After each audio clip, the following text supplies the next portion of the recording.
Welcome, everybody, to another edition of Beat Your Addiction with, of course, John Giordano. I'm your co-host, Scott Jones. I want to thank you for joining us for this episode. Remind you, there's a lot of episodes out there. If you haven't caught them, make sure you catch up, share with your friends, and, of course, subscribe to the channel. And if you want more information about the shows, about John, or about what we're talking about, go to johnjgiordano.com. Take a few minutes, peruse around. There's a lot of good information in there, and John, Absolutely. it's all about what you do and why you do it. And speaking of John, how are you? I'm doing okay today. Yeah, good day today. that's all I got. Yeah. If they could, if you go to the website, you'll see some research papers on there and a lot of good stuff. We do this program, Scott and I, to help people to see the latest and the greatest stuff that's evidence-based to help people with depression, anxiety, and addiction. Because the old addiction model, which I call the old, is only psychological, and there are medical conditions that cause depression and anxiety that we're not looking at. So it's like a low thyroid. You could talk to that all day long. I don't think that's going to work, right? Yeah, and like everything else, John, if we treated cancer the same way we treated it 50 years ago, everybody would be saying that's stupid. But what we're saying is, sometimes we got to think about changing the paradigm with treating addiction too. It can't be the same thing because we learn new things every day. What we knew yesterday is outdated. What we know tomorrow is a mystery, but you got to keep looking, right? Well, it's not to diminish the psychological part. That's a very important, and the family part is an important part. But there are new things coming down the pike, like psychedelics, and I'm in recovery, and I got to tell you that I was against it. But now I see all the research, and then I own 3 clinics, and I'm watching it really work. And we give them therapy for as long as they want to come, no charge, included in their ketamine treatments. Yep. And it's been unbelievable what I'm seeing. And not to mention, you said clinical's good, but even clinical had to change because absolutely. Just think about it. 30 years ago, we weren't talking about the trauma as much, and now we are. We weren't talking about the co-occurring mental health disorders that are almost always present. We weren't really bringing that to the front. Now we are. Well, it was separate. So it was all separate. Yeah. Mental health, and then you had a substance abuse. You go to substance abuse, then you have to go to mental health. And, it's all intertwined. And what a lot of people don't understand, the gut is a second brain. Yeah. And now all of a sudden, I've been doing that, 25 years now? We were talking about that? Yeah. And it's hilarious. Now all of a sudden, everybody knows about the gut. So that's kind of crazy. Yeah. And John and I don't even agree on everything. But the reason that we don't agree is because we're both curious and we both look for different things. And that's how we find all these things out. We surround ourselves with thinking people, and we look for them, like on this show. We bring them on so that we can maybe think about something different and learn something new. Always willing to do that. Right, John? Absolutely. Hey, if you stop learning, you're dead. If you stop learning, you're dead. If you don't stay on what's really going on, we keep doing the same thing over and over again, expecting different results. There's only a 5 to 8% recovery rate. So I mean, what we're doing obviously could use some help, right? That's right. Absolutely. And that's what we did at G&G when I owned the 62-bed inpatient facility. We did hyperbaric medicine.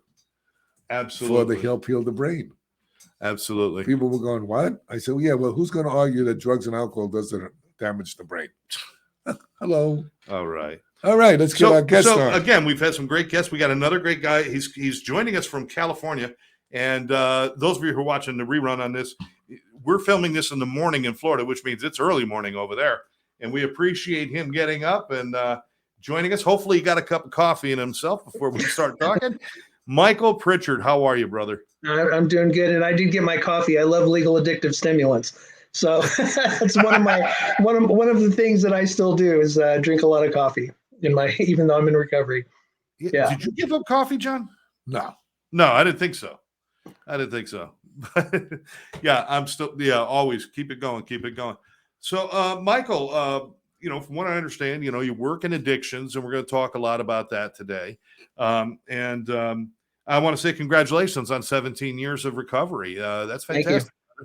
Absolutely. Yeah, thank you for that. Yeah, it was my first couple of years were were really kind of a hard road. And then, I started to find my pace in recovery, and I built some parameters around my life that I felt would help, rebuild. And I still live by those. I have this thing I call my 5-point life, where it's focused on, spiritual devotion every morning. My focus on diet and exercise is big, vocational purpose, and family and leisure time, and ongoing learning, like you guys were talking about a few minutes ago before we get on. So yeah, keeping myself within those parameters has helped me move forward in life and stay out of danger, and go on to help the public and doing all the things that I do here in California. That's right up your alley there on all those different pieces. Well, the bottom line is, if you don't stay on top of this addiction, it's just like, what are you doing? You're doing the same stuff that doesn't work. Yeah. Does that make sense? It only works for very few people, and those are the people that are highly motivated. Not too many addicts are highly motivated. Yeah, no, I think that's true. And I think it depends on, what kind of bottom a person hits, and I hit a really hard bottom where I had to make a decision whether I was going to live or die. And it was really at that point. I mean, when I was in prison the second time, and I'll be happy to share my story, I got clean in Soledad State Prison in 2006. And when I was in there the second time, the treatment models back then didn't really have much of an impact on me, and neither did the mental health services, but I had both problems. And, so I sought a spiritual solution, and it worked. And, I went into the field and kind of learned about all the different models and all of the current evidence-based practices and stuff that are out now, and increased my knowledge. But how I got clean and sober was that spiritual awakening, not unlike Bill Wilson and so many others, even though it wasn't 12-step related per se. So, when I was at that bottom and I had to, find a solution, I worked really hard to guard my recovery when I got it, because I knew that if I went back, I wouldn't survive it. My dad was shot and killed when I was 6 years old in his addiction. So I knew that it was a matter of time for me. My life was going the same way. Yep, I can agree with that. I have to ask you. Sure. How old were you when you were in prison? I paroled the last time when I was 31. When I was 31 years old. Yeah. So your 20s was, I assume, drug and alcohol filled, crime and badness, and is that kind of the picture that you're painting for us? Well, so I heard you guys had mentioned earlier, that there's a focus on trauma related to addiction that we didn't really look at before, and exploring my own story. I had a death of a parent. That's an adverse childhood experience, right? I had, some sexual abuse issues happen to me when I was young that nobody knew about. Those are adverse childhood experiences. Yeah, me too. Same type of things that happened to so many of us that, never really dealt with. But I think what happened when I was young is it caused me to act out. And so adults viewed me as a trouble kid. I didn't do good in school. And so I didn't develop positive relationships with adults or peers. And so I started hanging out with other kids that had like problems. And that led to early drug use. I was a half a pack a day smoker at 10 years old. I was already an alcoholic by 12. By the time I was 14, I was already, popping prescription drugs and using methamphetamine. And then at 15 years old, I was diagnosed with bipolar disorder, which kind of runs in my family. I have type 2. And I've learned to manage it today without medication, but, I still have some mood instability, but I didn't want to take the meds because I didn't like the way they made me feel.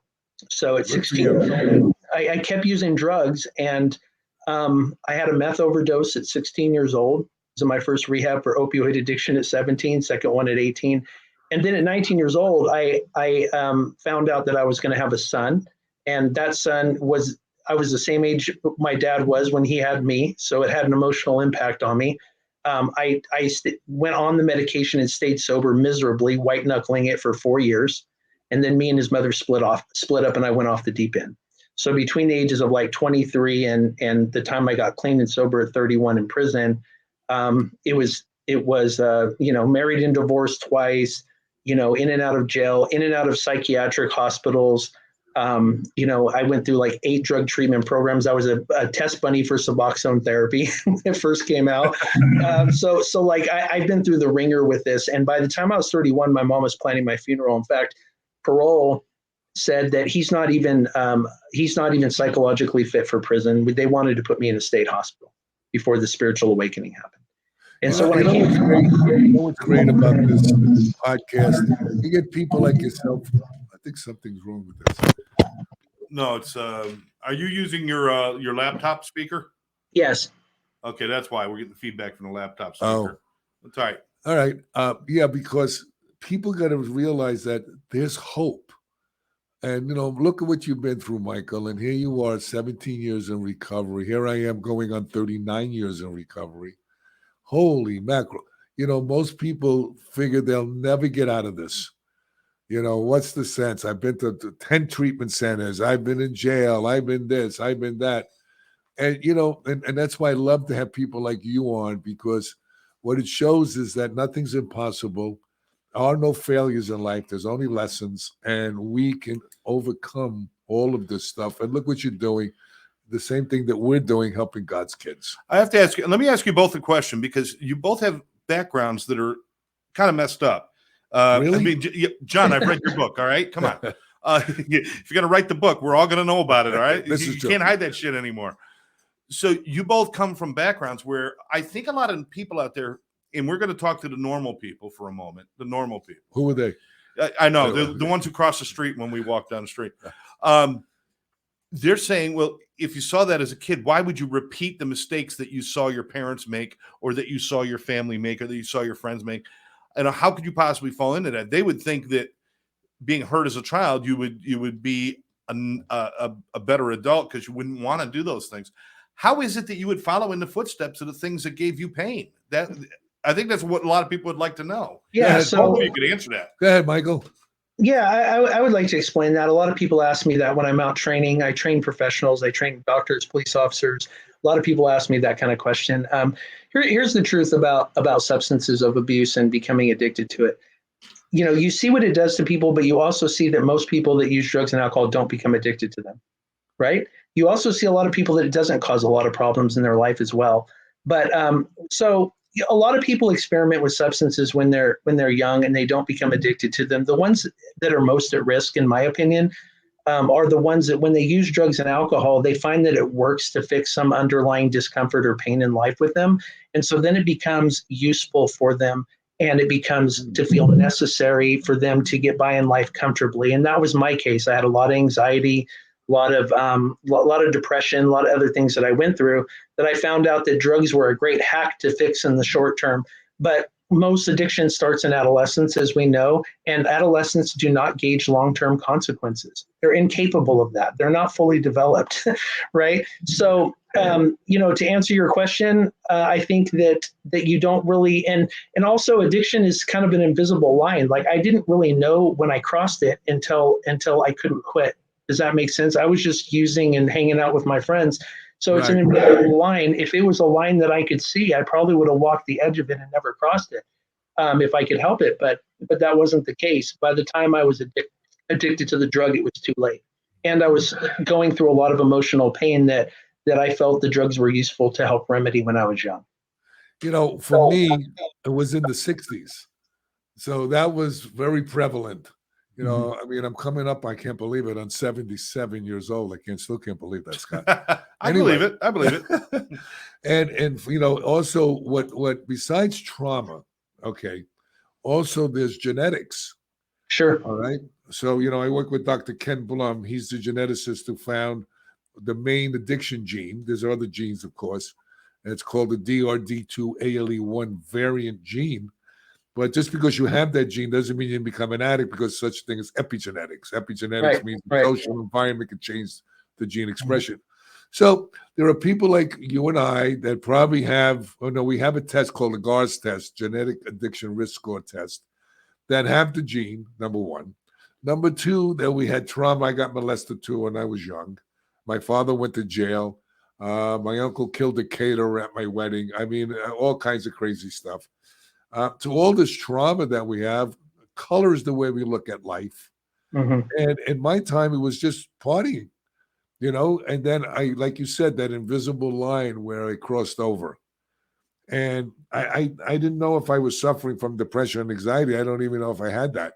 To be honest with you, I probably did, but I wasn't focused on that. I was just focused on having a good time. And then when I was focused on the sexual stuff connected with, the methamphetamine, the cocaine. Yeah. I'm an up guy. I'm not a down guy, Yeah.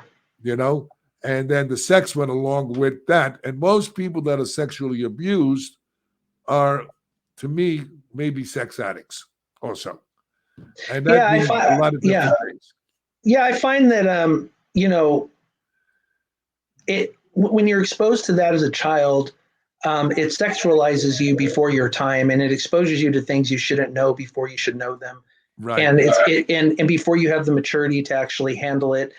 So and then of course amphetamines and cocaine, those all drugs can cause somebody to lose their inhibition sexually, but cocaine and methamphetamine is actually the bigger problem in California, even though we have an opioid crisis here too. It really, it supercharges your sex drive, it elevates it, and so a lot of people do come in. Have dealt with a lot of people with methamphetamine addiction, and almost all of them, end up having porn addiction, end up having, sex addiction. And especially when you get off of amphetamines, because, sex isn't the same after that. And so it can become a relapse issue in recovery because it takes a long time for your brain to heal from amphetamine abuse and from cocaine abuse, and for us to learn to live life on life's terms again without this, super amped state of being that we're in, but yeah, I think young, I tell people when I train out in the public that drugs only do one thing. They only change the way we feel. They don't do anything else. And so people can't like the positive effects of it. So, people can already be happy and still chase drugs because they want to feel happier than they feel. And then there's people that kind of operate underneath the line of general happiness, and they use drugs, to maybe chase the positive benefit, but also to escape negative emotions. Either way, it changes the way you feel.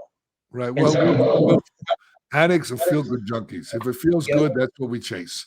Sure. And when most addiction centers don't look at, Dr. Blum calls it RDS, reward deficiency syndrome, which means it's a lack of dopamine. And what happens is that most of the addicts, I would say almost all addicts, have a dual addiction. You got alcoholics, you find out have gambling addiction. Then you have, cocaine addicts, sex addiction. And it just goes on and on and on. And heroin addicts is a different ball game. It's similar to alcohol because, as you know, that it forms what is known as THIQ, tetrahydroisoquinol, is a highly addictive substance that they found that's connected to alcohol and heroin, which is really interesting. But, if you don't look at all the addictions, what we do is we hop from one addiction to another, and we go, oh, well, this wasn't so bad. I'm okay with that. And then, eventually you get tired of that. You switch back to your drug of choice, whatever that may be, whether it's a behavior or a substance. Yeah, I think my main thing now, like if I were to say 17 years in recovery, what I still struggle with in terms of compulsive behavior probably would have to do with I overwork. I work myself. I'll work 12, 13-hour days every day. And I don't know why I do that. I mean, I'm not hurting for money. Like I don't necessarily need to do that, and I don't know what underlies that. But I can help you with that one. Sure. First of all, okay, what you have to look at, a lot of times they were so used to medicating our emotions. So we just switch seats. That's all is what we're doing. A lot of times when you work hard all day long and stuff, even though you like it and you love what you do and all this kind of stuff, that's a positive end of it. But also, I think there's a thing that runs in the back of the subconscious that a lot of times we don't like to feel certain things. And we don't even realize that that's the way it is. So, we'll overwork. If you're in a relationships and you're working 12 or 14 hours a day, that means you're not with your significant other. Okay. So, if there's no balance in life, then we have to take a look at it. That's just my opinion, you know. Yeah, no, for sure. I don't work 12, 13 hours a day, but I would, and I have in the past, right? So I've had to like strike this balance in my life where, and that's what those 5 points that I talked about earlier are. There has to be a balance with. I have kids and grandkids. My kids are grown, but I'm helping with my grandkids and stuff, and they need my time too. And I can neglect spiritual devotion focused on work. If something that gets neglected, I feel a deep sense of anxiety and depression and unhappiness as that progresses. And so I use those 5 points as markers to go back and say, okay, I'm feeling a particular way. What's out of balance? What needs to change? What needs to get rebalanced? Because if I don't do that, I'll get emotionally compromised. If I get emotionally compromised, it impacts my quality of life. And I don't feel like I'm in danger of relapse, but it's always in the back of my mind. Who knows? I have to be very careful. Well, relapse comes in many different forms. Okay, you can relapse. I always tell addicts, before you pick up a substance or an addictive behavior, all right, some of these things happen. You start manipulating, you start lying, you start cheating, okay? You start avoiding the things that were helping you before, like going to meetings or talking to a therapist or your sponsor, or, doing things that are not correct. And then it starts to build, and then eventually that light goes on. All right, you go, oh well, you know what? The hell with this. I need to take a break from this, and that's how people relapse, I believe. Yeah. Yeah, I want to bring up something because I don't Sure. want to run out of time before we tackle another issue, or not an issue, but something interesting. If I interview 20 people who just coming out of treatment and they're pink cloud, bright-eyed and bushy-tailed, and if I interviewed 20 of them, 19 of them would say, I want to go into a profession and help people with addictions. I want to become a therapist. I want to become a counselor. I want to become this. I want to open a treatment center. Now, you two actually did those things. So what was it that made you change the direction of your life? Michael, I'm sure that your direction at 22 years old was not to go out and help addicts and to do the things you're doing now. What was it that made you switch and start doing what you're doing now? So I like to say that my career path chose me. I actually got my undergrad in religious studies. I didn't want to do this for a living at all. And my life experience though paired well with, I did counseling and I worked in that space. And I audited drug treatment programs for the government here. I did a lot of stuff surrounding treatment, but my path eventually led to teaching and training on this because I'm capable of articulating these concepts, especially the scientific concepts, pretty well and helping people understand the science around addiction and the risk factors and all that kind of stuff. It led that direction. But I kind of felt like when something chooses you, all the doors open in that direction. At least it did for me, and other doors closed. And I kind of felt like that was the direction that I was supposed to go. It's not always comfortable for me, John. I don't know how you feel, but sometimes I love helping people, but sometimes I felt like I stepped out of my own drama and into everyone else's. And there's been times when I told my wife, I don't want to do this anymore. She's like, what else would you do? And I'm like, I don't know. That's a good question. She goes, no, you're designed for this. You're unhappy right now for whatever reason. Figure it out. Like, you're designed for this. And so this career path kind of chose me. And honestly, I don't have much of a passion for anything else. I spent, nearly 20 years in an addiction, battling it. And when you come out of that, I think you either run as far away from it as possible, with this new lease on life, or you dive into it. And for me, diving into it has yielded results. I don't know how else to explain it. Well, I think you did a good job explaining it.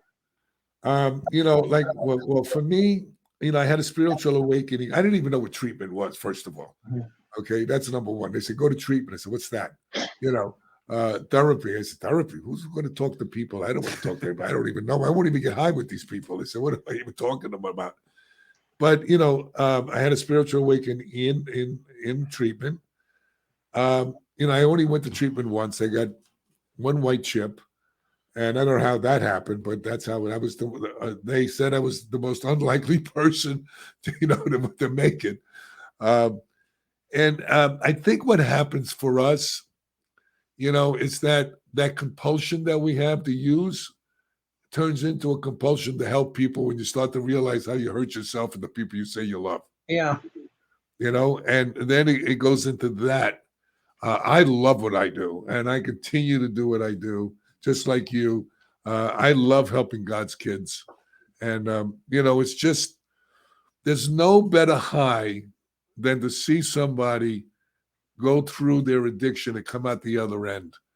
And, I always tell people say, well, you really, if it wasn't for you, then I would have, that's why I'm clean. I said, no, not because of me. It's because of you. All I do is give you a roadmap. You got to follow it. So that's all. Don't give your power away to anyone. No therapist, no anything, because people get addicted to therapists. Me, I try to see people as short a time as I can, because I don't want them to think that I'm their higher power. I want them to have their own higher power. And that's what a lot of therapists sometimes do. They have people going there for years. Yeah. What's that about? And the addiction model, hospitals today and treatment centers, they're warehouses. We're not treating people. We're warehousing them. And that's because of insurance, and Sure. also for bad actors that are in the addiction field. Mm-hmm. And unfortunately, it's the way it is.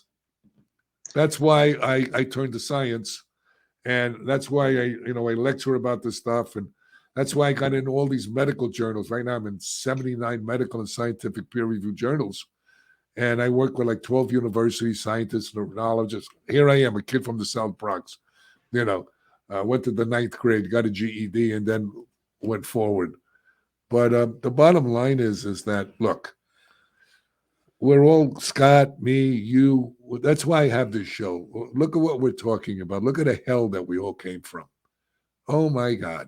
If somebody would have told me that I would be where I am today, I would probably punch them in his face, think he's trying to make fun of me. So let's, we're all kind of working in the same direction, trying to make things better. Here's a question that we don't really bring up too often, but we had talked about it at the beginning of the show. There's constantly change. We constantly have to learn. What we did 20 years ago doesn't work today. We got to do something different today. And what we're going to have to do tomorrow, we don't know yet. But do either of you guys see obvious holes in how we're dealing with addiction right now in America? Do you see obvious holes that you would like to see change, something you'd like to see happen that we're not doing right now? Let's start with you, Michael.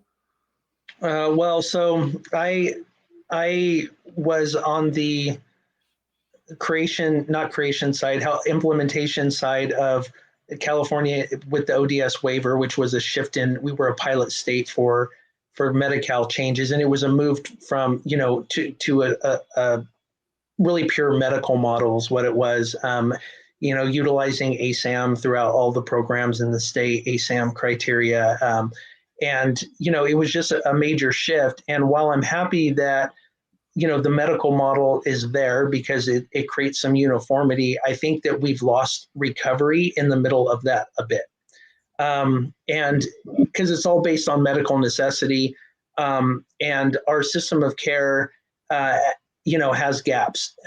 We don't have treatment on demand. That's what we really need. Sometimes it takes people a long time to get into treatment.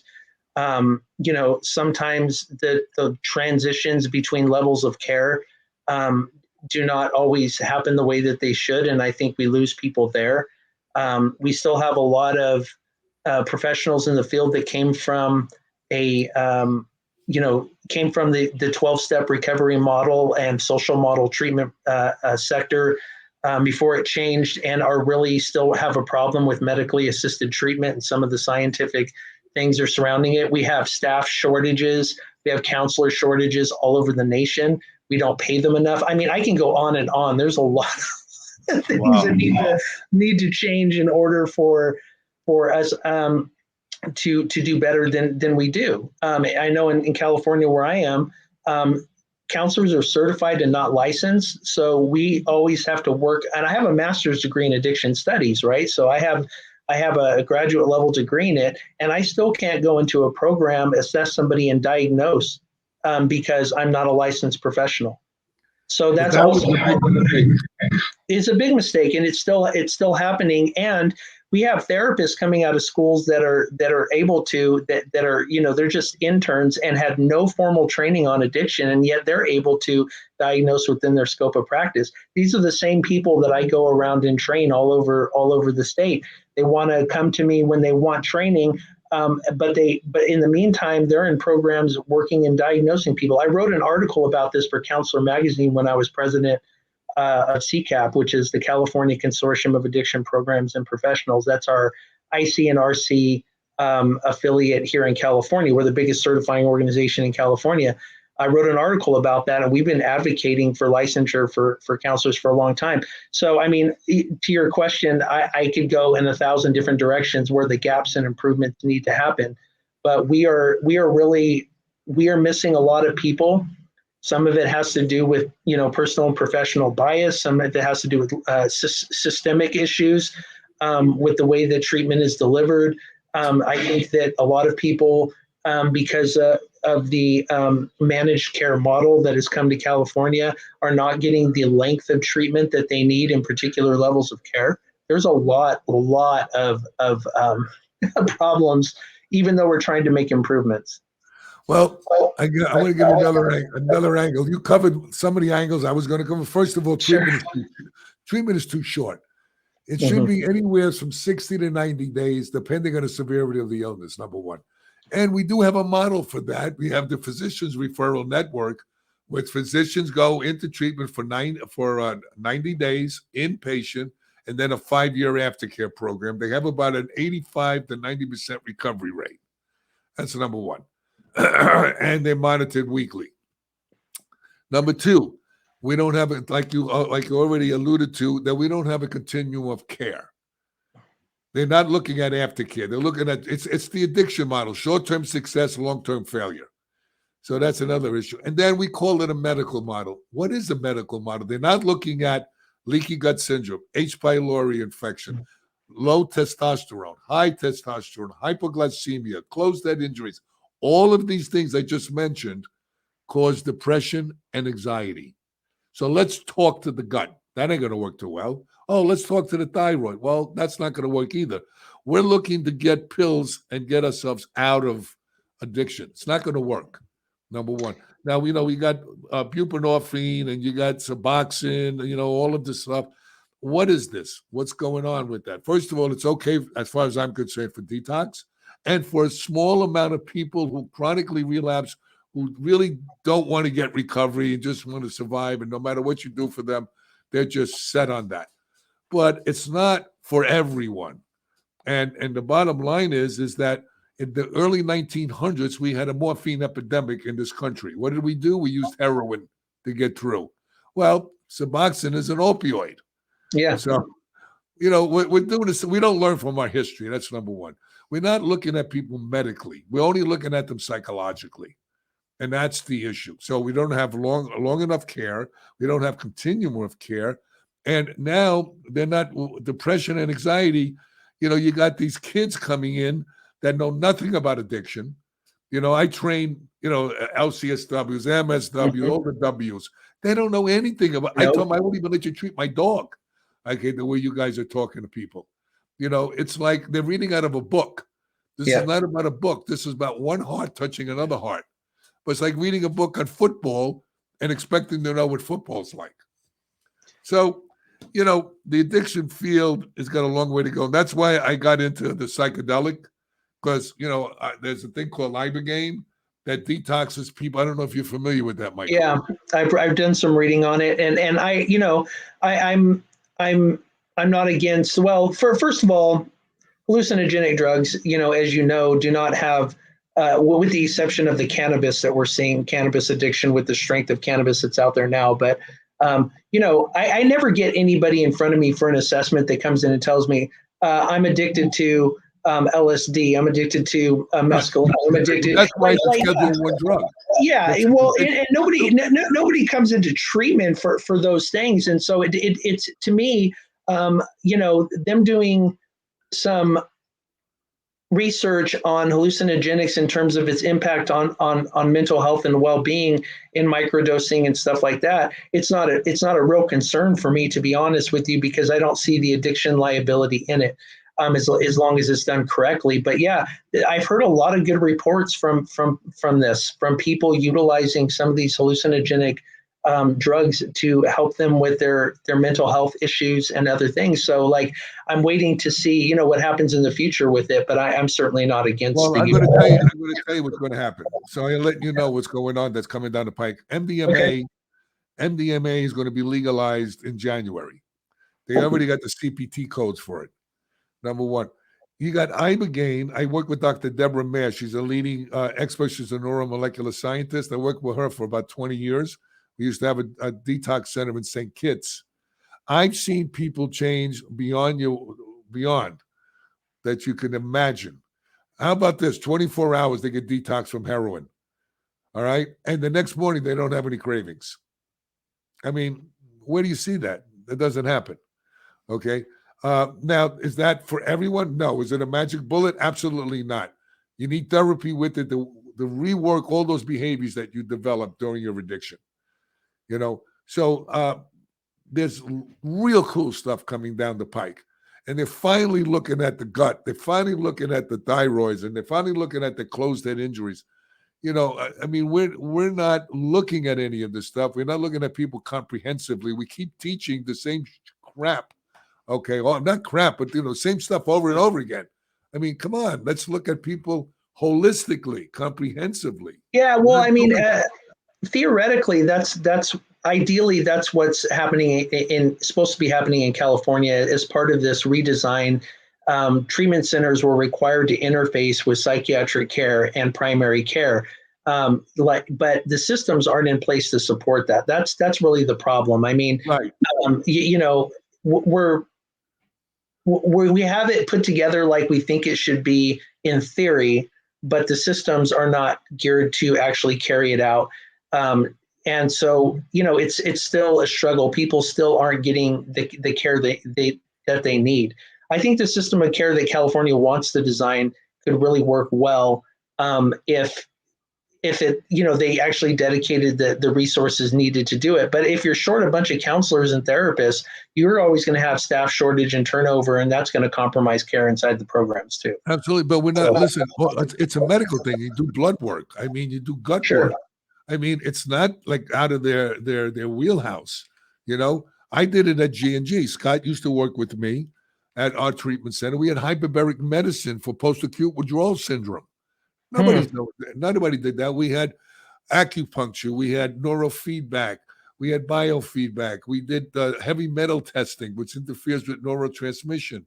We're not looking at any medical conditions that co-contribute to depression and anxiety. We're not looking at it. You think that should be standardized in treatment? That would be great if it could be. Absolutely. And it's not that difficult to do. We did it. But there's not enough people doing it. That's the problem. Now, we are up against it on time, and I want to make sure I get this in. Michael, you have a book that's called Better Than Well. And how can people get your book and learn more about you? Do you have a website? Yeah, I do. So people can go to Covenant Training and Consulting website. That's www.ctc-sap.com. They can just Google me and find me, at the Covenant website. Better Than Well book is available everywhere. I self-published it through BookBaby, and they put it everywhere. So all the major, Amazon, it's on Audible. It's at Barnes and Noble, Target, Walmart, anywhere you look for my book, you can find it. And the podcast is available on every major platform too. So the podcast really was just, I knew everybody wouldn't write a book like me. So I named my podcast Better Than Well Podcast and had people come on and tell their personal stories and how they recovered. So that's kind of the thrust of that podcast. But yeah, people have I get a lot of positive feedback on the podcast and on the book for the people that read it. I will say this though, that there's, everybody's recovery journey is different. Some people do it through clinical pathways. Some people do it through non-clinical pathways. And, and some people do it through self-recovery. In my case, it's very tied to my religious faith and what happened to me. But you'll see all of the trauma and all of the risk factors and what addiction looks like and where it takes you and how this individual got well. So it's one man's story. And, it's just one. I'm one of millions that have achieved sobriety. So it's more of a memoir. We really appreciate you being on, and I know this time went by really fast. Yeah. Hopefully we'll have you come back again sometime. Would you be willing to do that? Absolutely. Anytime you want me back, I'd be more than happy to come and visit with you guys. I appreciate you having me on. No, we appreciate you. Appreciate the work you do. Your work you do. Yeah. Absolutely. Thank you so much. Absolutely. And, and for John and myself, we want to thank you for your time. Thank everyone out there for watching, and remind you, please visit the website, johnjgiordano.com, and subscribe to the channel. Keep ahead of our videos, share them with your friends, and check out our friend Michael Pritchard. Pick up his book, Better Than Well. Go to Amazon. Nobody shops anywhere else but Amazon these days anyway. That's true. Yeah, that's true. Jesus. I needed cat litter the other day. I went on Amazon and got cat litter. I just didn't feel like going to the store. Did you get a cat on Amazon too? No, I don't have a cat. Oh, I just want a cat litter. I just a strange thing. All right, everybody. Thank you so much for joining us right here on Beat Your Addiction. We'll catch you next time. Bye-bye. Bye-bye.